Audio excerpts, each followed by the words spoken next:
بسم اللہ الرحمن الرحیم۔ السلام علیکم۔ جمعہ مبارک۔ شوہر کی غیرت۔ ایک عورت مکمل پردے کے عالم میں قاضی کے سامنے کھڑی تھی۔ اس نے اپنے شوہر کے خلاف مقدمہ دائر کر رکھا تھا۔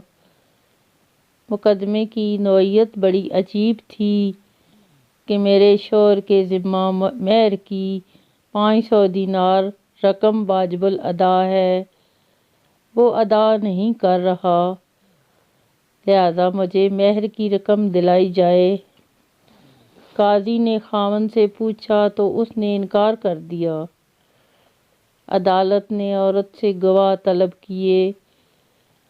عورت نے چند گواہ عدالت میں پیش کر دیے۔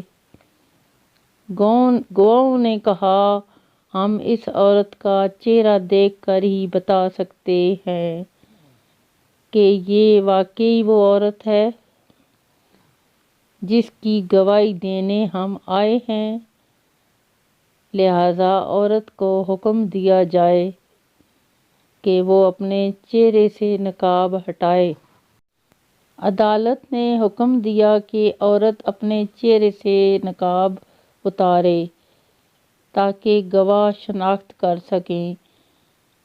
ادھر عورت تذبذب کا شکار تھی کہ وہ نقاب اتارے یا نہیں۔ گواہ اپنے موقف پر مضر تھے۔ اچانک اس کے شوہر نے غیرت میں آ کر کہا، مجھے قطعاً یہ برداشت نہیں کہ کوئی غیر محرم میری بیوی کا چہرہ دیکھے، لہذا گواہوں کو چہرہ دیکھنے کی ضرورت نہیں۔ واقعی اس کے مہر کی رقم میرے ذمہ واجب الادا ہے۔ عدالت ابھی فیصلہ دینے والی ہی تھی کہ وہ عورت بول اٹھی، اگر میرا شوہر کسی کو میرا چہرہ دکھلانا برداشت نہیں کرتا تو میں بھی اس کی توہین برداشت نہیں کر سکتی۔ میں اپنا مہر معاف کرتی ہوں۔ میں غلطی پر تھی جو ایسے شخص کے خلاف مقدمہ دائر کیا۔